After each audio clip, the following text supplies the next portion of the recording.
Un cordial saludo, colegas docentes del Instituto Universitario de Seguro.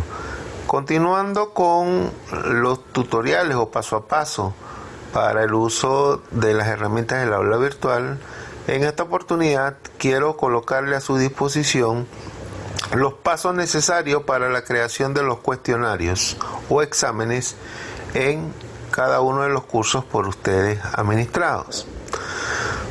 Partiendo de dos premisas importantes, los cuestionarios están estructurados en dos etapas o dos fases.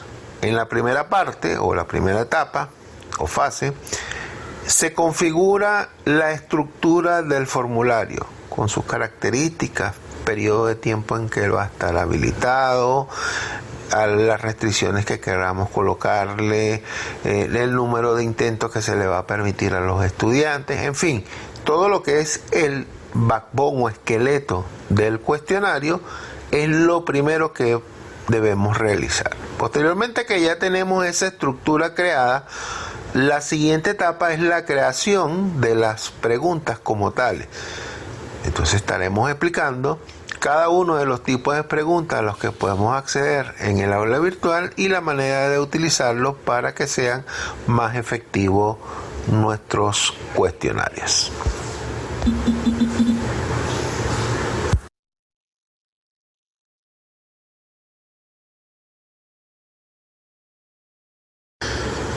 Como primer paso, vamos a ingresar al aula virtual con nuestro usuario y contraseña, como normalmente lo vienen realizando. Vamos a activar la edición. Acuérdense que es el botón verde que se encuentra en la parte superior, más o menos en el centro, que luego que se activa pasa a color rojo, y nos vamos a dirigir al curso al cual le queremos crear su cuestionario.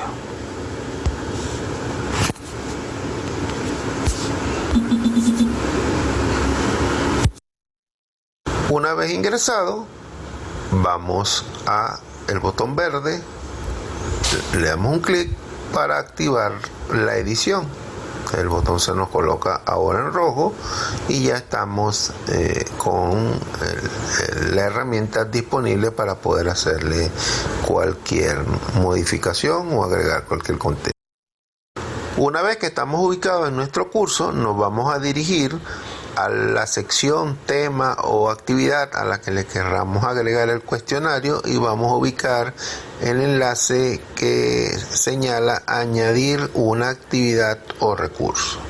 Presionamos ese enlace, se nos abre la ventana que dice añadir una actividad o un recurso y de la lista vamos a escoger la actividad cuestionario. Una vez seleccionado el elemento cuestionario, se nos abre una ventana con el editor que nos permite entonces configurar la estructura del cuestionario. Nos vamos a ir a la sección que dice nombre, en el cual le vamos a colocar el nombre al cuestionario. En este caso voy a colocarle parcial 1 a modo de ejemplificación.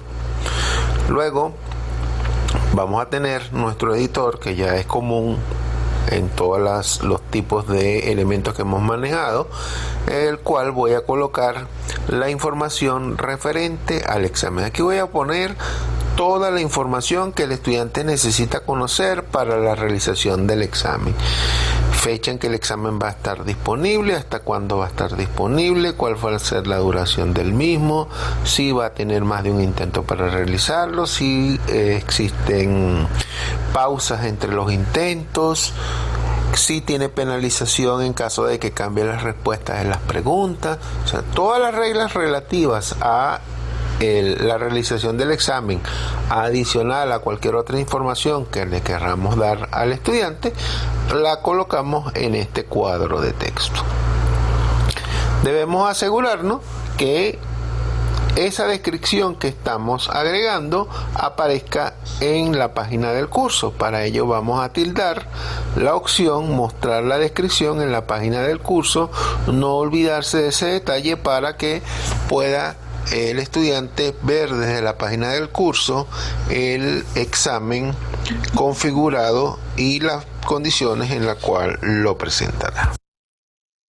Luego que hemos descrito y colocado las reglas en las cuales se va a basar nuestro cuestionario, pasamos al apartado de la temporalización. En este apartado debemos configurar exactamente los mismos parámetros que colocamos en la descripción, a saber, cuando abre el cuestionario. En este caso estamos colocando que el cuestionario abre el 12 de mayo del 2020 a las 7 de la mañana. Debemos tener los botones de habilitar ambos marcados. Luego configuramos la fecha de cierre, que en este caso estamos colocando 14 de mayo del 2020 a las 23:59. Luego el tiempo que tendrá el estudiante para responder el cuestionario. En este caso estamos colocando los 90 minutos que ya hemos colocado en la descripción. Igual tenemos que habilitarlo para que nos permita escribir en ese espacio. Luego viene la opción cuando el tiempo ha terminado, ¿qué sucede? Vamos a escoger el envío se realiza automáticamente. Si el estudiante finaliza el tiempo y no ha concluido y enviado su respuesta, el sistema automáticamente envía el cuestionario en el estado en que se encuentre, y en caso de tener más de un intento, el bachiller podrá posteriormente realizar su segundo intento. En caso de no tener otro intento, se quedará con las preguntas que respondió. ¿Ok? Entonces, por defecto, siempre colocamos el envío se realiza automáticamente. Periodo de gracia para el envío. Esto en el caso de que no se haga el envío automático, sino que el envío sea manual, podemos colocarle acá un periodo de gracia en el cual el sistema esperará por el envío de la respuesta. Pasado un tiempo que el sistema considere, si no se ha hecho el envío en forma manual, el sistema procederá al cierre del cuestionario. En este caso no habilitamos esta opción y dejamos configurada nuestra temporalización tal cual como se muestra en la lámina.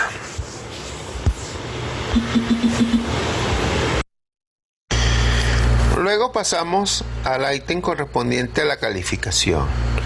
Acá en categoría de calificación la dejamos como viene por defecto, sin categorizar. Calificación para aprobar, si no establecemos algunas condiciones previas dentro del curso, podemos dejarla como viene por defecto en 0. El siguiente punto, si es importante, acá vamos a definir cuántos intentos va a tener el cuestionario. Tomando en consideración los problemas que presenta la internet, sería importante que tengamos presente que se puede presentar el caso en que un estudiante tenga iniciado su cuestionario y en el momento que lo está realizando pierda conexión con la internet. Si no tiene posibilidad de retomar el cuestionario, quedaría con las preguntas que ha respondido. La recomendación es darle por lo menos 2 intentos al estudiante para que resuelva el examen. ¿Ok? Entonces, en este caso, en intentos permitidos, vamos a habilitar que sean 2 intentos. Y eso queda a criterio de cada docente. ¿Okay? La recomendación es, dada la situación que tenemos en Venezuela, deberíamos manejar ese criterio. Muchos pensarían, bueno, pero si le doy 2 oportunidades, le estoy dando la ventaja que pueda investigar, pueda volver a leer, pueda preguntar y de esa manera, de alguna forma, ser no correcto con su comportamiento ético en cuanto a la presentación del examen. En este caso, el sistema también permite que, aunque te doy esa facilidad, también te cobro un cargo por dártela. Y ese cargo viene dado en que la nota que se obtiene, si él hace uso de los dos intentos, es que se promedian las calificaciones de las preguntas. Quiere decir que si se cambia una pregunta que se respondió de una manera en uno de los intentos y se coloca de otra forma en el otro intento, el sistema puede ponderar esas calificaciones y hay varias opciones que el sistema provee. que si la mayor de los dos intentos, la menor de los 2 intentos. En este caso yo recomiendo utilizar el promedio entre los 2 intentos. ¿Por qué? Porque si realiza 2 intentos y la respuesta es la misma para las 2 preguntas, la pregunta valdría el 100% de la puntuación que se le asignó a esa pregunta. Si llega a cambiar la pregunta, ya la pregunta no vale el 100%, sino que vale el 50%, porque sería el promedio de las 2. Entonces, de esta manera, el mismo sistema nos da las facilidades de poder ir cerrando esa brecha. Entonces, allí vamos a colocar promedio de las calificaciones. El siguiente renglón que vamos a analizar es el renglón esquema. En este nos permite escoger cómo se despliegan las preguntas del cuestionario. Podemos decir que, por ejemplo, las preguntas se desplieguen una por una, o sea, una por cada página que el estudiante vaya pasando. Podemos tener 2, 3, 4 preguntas en una misma página. La recomendación es que el estudiante vaya viendo las preguntas una por una. Entonces, en este caso, le colocamos la opción cada pregunta. Método de navegación significa cómo el estudiante se puede desplazar a lo largo del cuestionario. En el modo libre, él puede avanzar y retroceder en las preguntas, lo cual le da cierta ventaja si se lo dejamos de ese modo. La recomendación es utilizar la forma secuencial, porque esta permite que una vez que él abandona una pregunta ya no puede regresar a ella en ese mismo intento. Entonces vamos a escoger la opción secuencial. Luego tenemos el apartado comportamiento de las preguntas.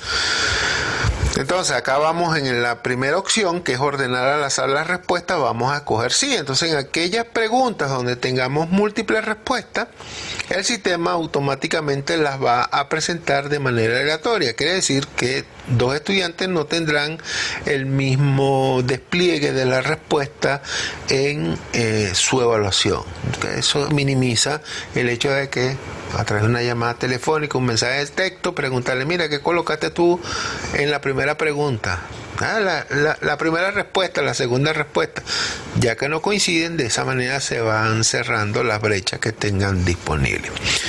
Luego vamos al comportamiento de las preguntas y vamos a dejarla en el valor que tiene por defecto, que es retroalimentación diferida. Habilitación de rehacer en un intento lo vamos a dejar en no, y cada intento se basa en el anterior. En este caso, como estamos habilitando 2 intentos, vamos a colocar lo que sí, de modo que si un estudiante, porque se le fue el internet en ese momento, no finalizó su examen, él pueda partir dejando las respuestas que ya tenía hechas en el intento anterior y solamente continuar a partir de la que no pudo continuar.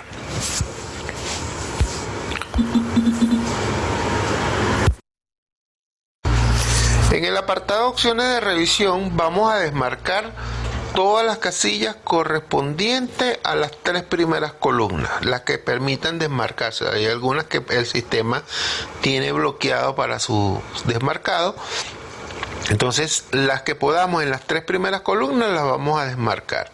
Y solamente vamos a dejar seleccionada la 4ª columna que dice después de cerrado el cuestionario.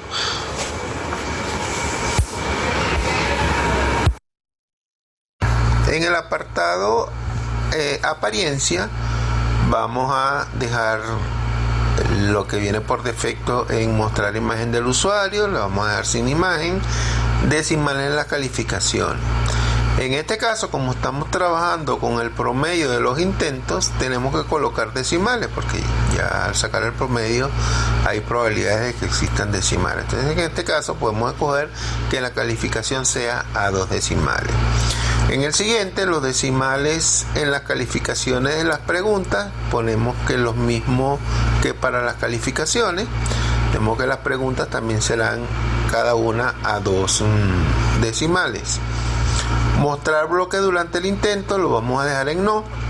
Esto significa que el estudiante no podrá tener acceso a los bloques que aparecen en el menú lateral de la página del curso. O sea, él no podrá ir a leer un contenido, no podrá acceder a otros recursos del mismo curso mientras esté realizando el examen. Luego tenemos el apartado correspondiente a las restricciones extras sobre los intentos. En el primer apartado dice se requiere contraseña. En este caso, esto se utiliza más que todo cuando realizamos exámenes extemporáneos, donde uno o varios estudiantes por algún motivo comprobable por nosotros no pudo presentar el examen. Podemos realizarle un cuestionario para que solo sea respondido por él en función de una contraseña. O sea, podemos colocarlo en la contraseña y el estudiante tendría que comunicarse con nosotros en el momento que fuese a hacer el examen. Okay, nosotros le suministramos la contraseña y de esa forma él pudiera entrar. El resto de los estudiantes, al no tener la contraseña, no pudiesen volver a realizar ese examen. Okay. En el siguiente dice se requiere dirección de red.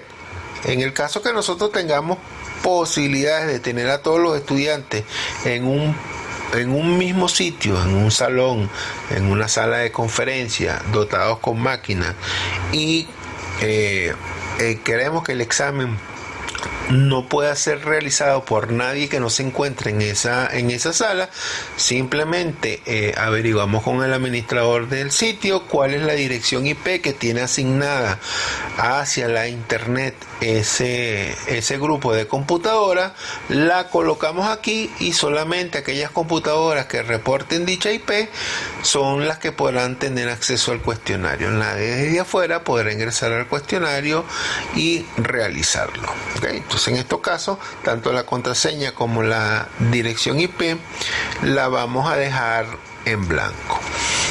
Forzar demora entre los intentos primero y segundo. Como le estamos dando al estudiante 2 intentos para realizar el examen y en aras de seguir colocándoles restricciones para evitar los fraudes, podemos decir que si un estudiante finaliza o suspende un intento por fallas o porque no quiso continuar haciéndolo en ese momento, él no puede volver a ingresar inmediatamente al segundo intento, dándole oportunidad a que si tuvo una falla de internet, la falla se supere, y si se llega a superar inmediatamente a los pocos minutos, evitar que vuelva a caerse, como para obtener una estabilidad en cuanto al servicio. En ese caso le vamos a dar mínimo 1 hora entre intento e intento para que tenga ese periodo de recuperación. Forzar demoras en intentos posteriores, eso es relacionado a si colocamos más de 2 intentos. Por ejemplo, si tenemos un tercer intento y podemos especificar qué sucede, o sea, qué tiempo debe esperar entre el segundo intento y el tercer intento. Y otro punto bien importante que tenemos que manejar en el apartado restricciones extras sobre los intentos es el correspondiente a seguridad del navegador.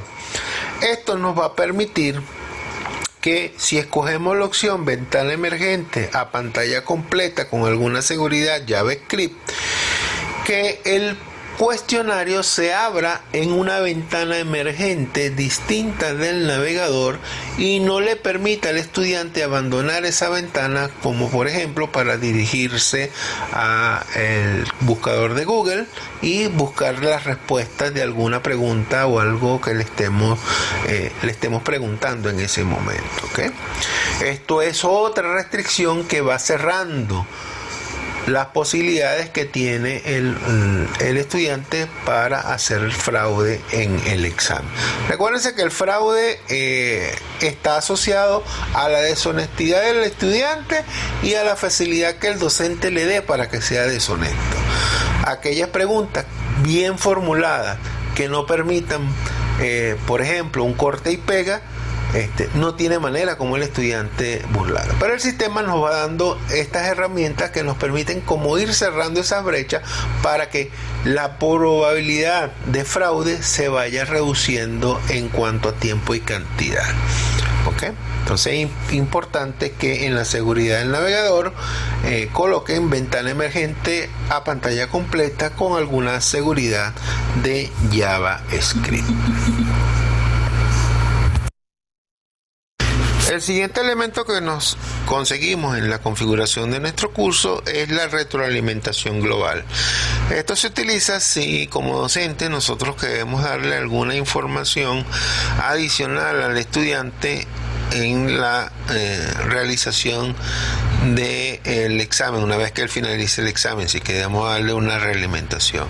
Entonces, bueno, ahí podemos escribir dentro de nuestro conocido editor lo que querramos transmitirle al estudiante. Normalmente yo en lo particular no utilizo ese efecto. En caso de que un estudiante quiera alguna aclaratoria, prefiero hacerlo de manera directa a través de una comunicación, un contacto telefónico, y por lo tanto eso lo dejo yo en blanco, pero ya eso queda a criterio de cada docente. Igual si necesitan agregar otros cuadros de realimentación, simplemente agregan 3 campos más y se agregarán 3 editores más para que puedan hacerlo, ¿ok? Por ejemplo, fíjense que este está para cuando la calificación es 100%, no sé, colocarle allí, excelente, lo hiciste muy bien. Cuando está regular, quedaste deficiente, te falta esforzarte un poquito más, pero ya eso son cosas que cada docente lo maneja a su criterio. Yo en lo particular, la retroalimentación global la dejo en blanco, no la utilizo. En los ajustes comunes del módulo, debemos asegurarnos que la disponibilidad mostrada en la página del curso sea la opción que esté allí habilitada, ¿ok? Para que se muestre en la página del curso. El número de ID es un número de identificación. Esto se utiliza más que todo cuando estamos en una red de aulas virtuales para que podamos compartir contenidos entre las diferentes aulas. En este caso nosotros somos aula autónoma. Este campo normalmente se deja vacío, no tiene ninguna implicación si se coloca o no se coloca información allí, dado que no está configurado para ser utilizado. En el modo del grupo nos permite que un examen sea presentado solamente por un grupo de estudiantes. Previo a eso debemos crear la agrupación de la lista de participantes, escoger quiénes forman un grupo o separar el salón por grupo y hacer un examen por cada grupo que tengamos definido. O por ejemplo, si queremos hacer un examen, supongamos el examen de reparación, donde no van todos los estudiantes, solo van aquellos que cumplen con las condiciones que establece el reglamento del IUS, podemos crear una agrupación con solamente esos estudiantes, de manera que los otros estudiantes que no tienen opción por no cumplir con la normativa no puedan realizar el examen. Entonces se crea un grupo con los estudiantes que van a reparación y se asocia ese examen a ese grupo y ellos serán los únicos que lo puedan presentar. Entonces en este caso estamos partiendo de la premisa que el examen es para todo el conjunto de participantes, por lo tanto no hay grupos definidos, ¿ok? Ni ningún tipo de agrupación. De igual manera podemos agregar restricciones por grupo o agrupamiento, que es el botón largo que tenemos allí. Al añadir restricciones de acceso por grupo o agrupamiento, si hemos definido la opción de grupo, se nos abrirán las opciones disponibles. En este caso, al no estar utilizando grupo, no se nos abre ninguna opción adicional.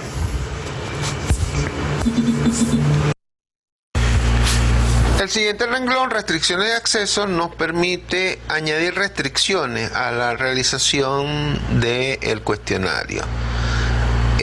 Como han podido observar, cada vez que ustedes colocan actividades en sus cursos, cada actividad tiene como un checkmark en el lado derecho, que es para que el estudiante marque cuando finaliza el estudio de esa unidad, de ese tema, lo que hayamos colocado allí como contenido. Algunos profesores ya están haciendo uso de esa facilidad y es una manera también de obligar al estudiante a estar pendiente de su formación, de estar ingresando a los contenidos, de estar mirándolo y a su vez señalando que ya pasó por allí. Por supuesto, él puede marcarlo sin haber consumido o haber analizado o haber estudiado lo que se les colocó allí, pero ya eso queda bajo la responsabilidad de ellos. No estamos a un nivel de jardín de infancia, estamos hablando ya aquí de un nivel universitario donde cada estudiante es responsable de su formación. Entonces podemos colocar como restricción que el estudiante haya completado las actividades. Entonces esa es la primera opción que se nos habla allí. Entonces podemos decir haber finalizado la actividad. Entonces, ¿cuáles actividades? Bueno, podemos escoger las actividades que conforman el curso, ¿okay? Y establecer cómo queremos que nos diga que las completó. Debe marcarse como completada, no debe estar marcada como completada, debe estar completada con calificación de aprobado en el caso de un examen, debe estar completada con calificación de suspenso, etcétera, etcétera. O sea, colocamos acá las restricciones adicionales que queremos colocarle al examen.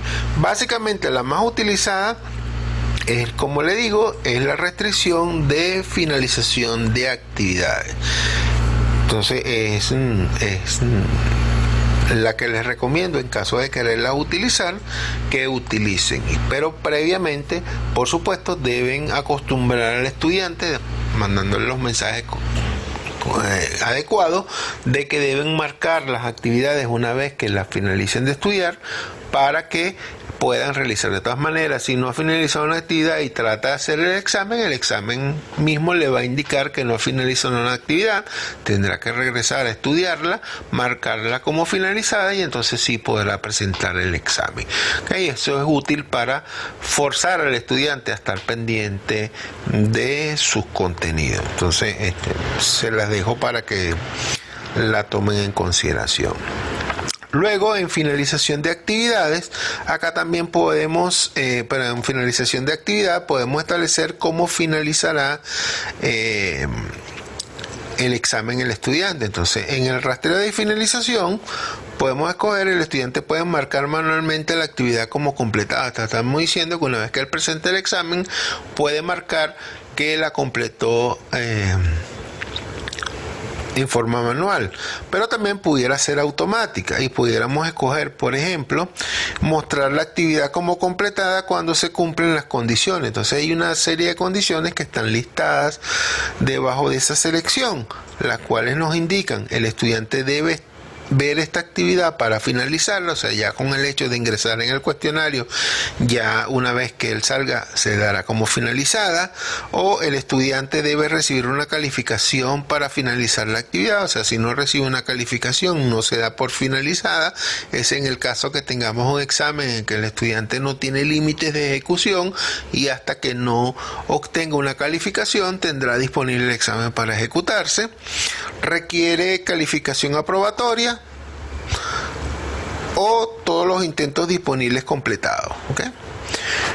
Esto tiene cierto nivel de aplicabilidad, pero vamos a decir que en la forma más directa de realizar los exámenes, yo personalmente les coloco que la finalización la pueden marcar manualmente.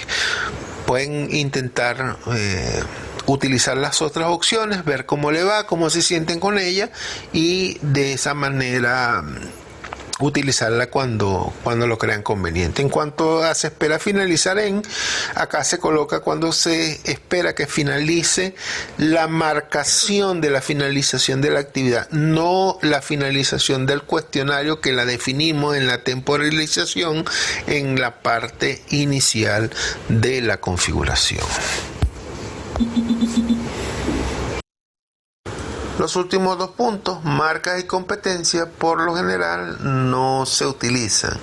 Esto tiene que ver más que todo si queremos colocar ciertas señalizaciones como para hacerle un seguimiento especial a los estudiantes.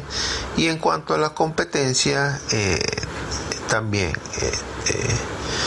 se utiliza para específicamente condiciones particulares para los efectos de lo que se persigue con este ejercicio. Pueden dejarlas tal cual con los valores que vienen por defecto, que no le estará agregando o quitando ninguna funcionalidad a sus exámenes. Luego tienen la opción de guardar cambios y regresar al curso.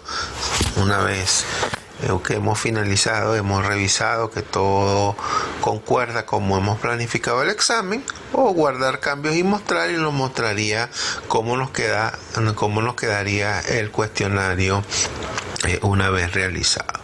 Ambas dos guardan el resultado en la base de datos del sistema y ya el examen estaría configurado.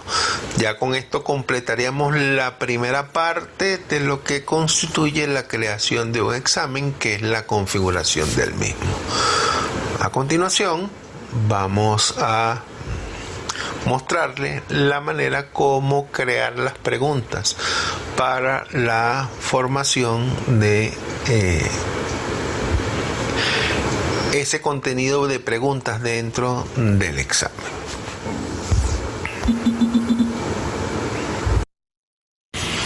Una vez salvado nuestro formulario y retornando a la página del curso, vemos que el mismo ya aparece reflejado en la página.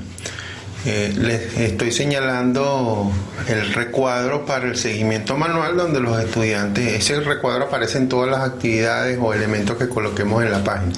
Allí es donde el estudiante puede marcar en señal de que ya vio, consumió, analizó el contenido que se le está colocando.